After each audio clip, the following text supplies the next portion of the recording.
Christ offered himself without spot to God, and he satisfied God. If the Lord Jesus was enough to satisfy the infinite heart of God, why is it we're not satisfied with him?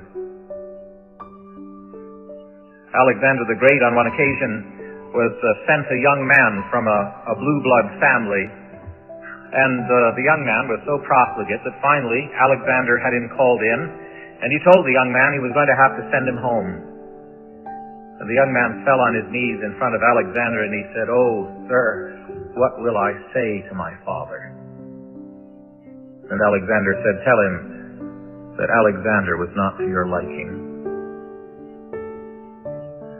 What will we ever say to our Father when we stand before him at last and he says, "Well, he was enough to satisfy my heart.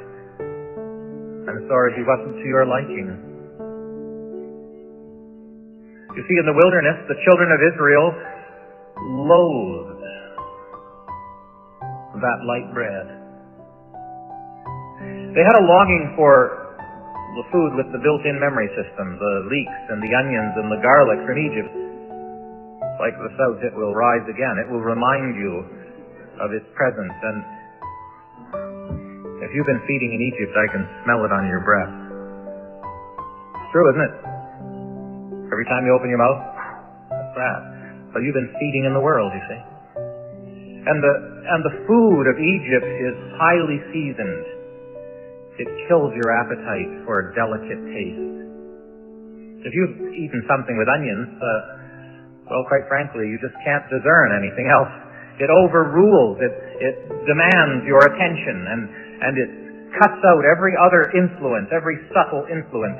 And if you find your pleasure in the world, and when you get together with God's people, it seems pretty bland. If you've been feeding in Egypt, it really leaves you with a lack of appreciation for that which comes from heaven. When the Lord Jesus came into the world, he was here to show us what God is like.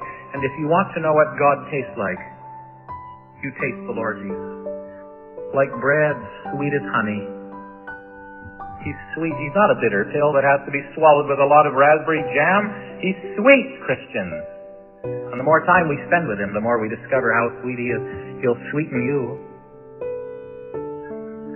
If you're finding life a bit sour, maybe what we need to do is get some of that manna. The hidden manna. The world doesn't know anything about it. The hidden manna. Go ahead, taste it. Taste and see how wonderful he is. Oh, taste and see that the Lord is good. And have our hearts rejoice in what rejoices the heart of God.